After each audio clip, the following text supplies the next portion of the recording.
Salut à tous, j'espère que vous allez bien aujourd'hui. On se retrouve pour une nouvelle vidéo 5 minutes pour une config. Ça fait un petit moment que je n'en avais plus fait.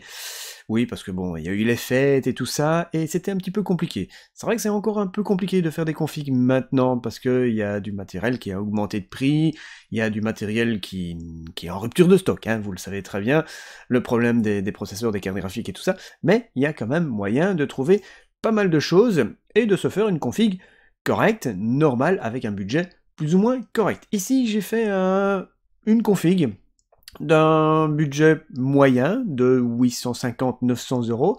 Vous allez voir, il y a juste la carte graphique, je vous l'ai mis, mais il va falloir attendre qu'elle revienne forcément. Mais j'ai pas pris un processeur qui est en rupture de stock, donc vous pouvez très bien l'acheter. Tout est de stock, sauf la carte graphique. Voilà. N'hésitez pas à mettre un maximum de pouces bleus, à vous abonner à la chaîne, comme d'habitude, et puis c'est parti pour cette config. Alors pour commencer, c'est vrai que je prends souvent des processeurs AMD, et là je me suis dit, ben, pourquoi pas prendre un processeur Intel qui est vraiment très très bien pour le gaming. Et ici j'ai pris un processeur de 9e génération, le Core i5 9600KF, parce qu'il est vraiment excellent. Pour le gaming, vous allez avoir de très très bonnes performances, il est vraiment très très bien. Et alors pour refroidir ce processeur, il vous faut un ventirad, puisque ce n'est pas fourni avec ce processeur, donc moi je vous conseille ce ventirad Enormax ETS T50 ARGB, que j'ai testé sur la chaîne mercredi, qui est vraiment excellent. Allez voir le test, franchement, il est meilleur que le Be Quiet Pure Rock, que le Cooler Master Hyper 212, que l'Arctic Freezer 34 eSport que j'ai déjà testé sur la chaîne. Franchement, il est très très bien, il passera dans tous les boîtiers, et c'est vraiment excellent niveau performance. Et avec ça, vous pouvez mettre une carte mère avec un budget quand même raisonnable. Ici, 120 €, c'est une MSI Z390A Pro.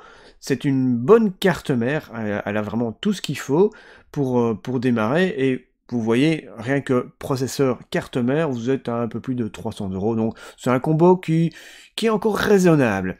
Avec ça, on va mettre 2 fois 8 Go en 3000 MHz de la DDR4, la Corsair Vengeance RGB Pro. Ça ira vraiment très très bien dans cette config, vous allez voir, c'est vraiment ce qu'il faut en plus pour le gaming. 16 Go, c'est vraiment très très bien. Ensuite, pour le système d'exploitation, pour mettre Windows par exemple, ou autre chose, hein, vous pouvez très bien mettre Linux si vous voulez. Un SSD en NVMe de 256 Go fait largement l'affaire. Vous avez même la place pour mettre quelques programmes, hein, parce qu'il n'y a pas que Windows que vous allez mettre sur votre ordinateur. Donc voilà, il faut de la place pour mettre d'autres choses. Mais bon, vous allez me dire, 256 Go, c'est un petit peu court, on va pas savoir installer des jeux là-dessus. Non, non, et bien évidemment, c'est pour ça qu'on va rajouter un disque dur de 2 Tera, un disque dur classique. Ici, ils mettent pas le prix, mais normalement il est à 60 €, voire les offres de ces vendeurs, voilà, 59 €. Vous pouvez sélectionner celui-ci, il n'y a pas de souci.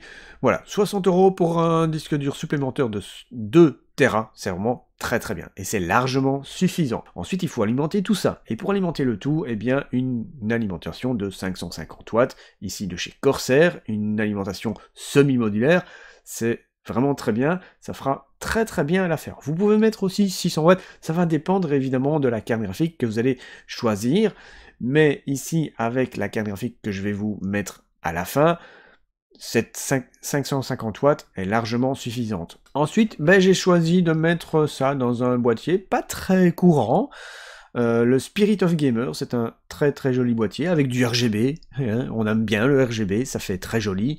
Il est assez classe, et en plus il y a des belles petites ouvertures là sur le côté en mèche, à côté du RGB, c'est plutôt pas mal. Il est plutôt cool, il est sympa, il est très joli. Il y a tout ce qu'il faut, il y a de l'USB 2, il y a de l'USB 3, et vous voyez, il y a des emplacements pour les disques durs, vous pouvez en mettre 2 ici, ce qui est largement suffisant. Et ensuite, on arrive à la carte graphique, et je vous ai choisi la GTX 1660 Super Ventus XS. Normalement, vous devriez l'avoir aux alentours de 260 €, c'est plus ou moins le prix que vous devriez l'acheter. Et donc cette config, vous allez la retrouver, eh bien, ça va dépendre où est-ce que vous allez acheter le matériel, mais en général, ça va tourner aux alentours de 850 €, ce qui est encore relativement correct, 850, 900 €. Eh bien, avec les fluctuations de prix pour l'instant, il y en a beaucoup. C'est un peu dommage, mais ça reste encore très raisonnable pour l'instant, avec les prix qui ont augmenté. Maintenant, c'est vrai que la carte graphique, elle n'est pas disponible. Il y a moyen d'en trouver. Il faut chercher. Il faut chercher, comme je vous l'ai déjà expliqué dans un live hardware, il faut chercher, il y a des sites où il y a des restocks de temps en temps, mais il faut y aller tous les jours, pas le week-end forcément, parce qu'il n'y a pas de restock le week-end. Faites-le les jours de semaine, en général mardi, mercredi, jeudi. Vendredi, c'est déjà un petit peu plus compliqué. Mais en début de semaine, milieu de semaine, ça va. Mais allez régulièrement, plusieurs fois par jour, et voyez s'il y a des restocks. Quand il y a des restocks, sautez sur l'occasion, parce que ça arrive pas souvent, et ça part très vite. S'il y a un restock, par exemple, à 2h de l'après-midi, eh bien, à 5h de l'après-midi, il y aura déjà plus rien. Donc il faut vraiment tomber au bon moment, mais il y a moyen, c'est comme ça que j'ai réussi à choper ma 3060 Ti chez Alternate. Donc, moi je vous conseille ce site-là. Il y a de temps en temps des petits restocks. De temps en temps, il vous affiche disponible dans 2 à 5 jours, par exemple, et ça, c'est plutôt pratique.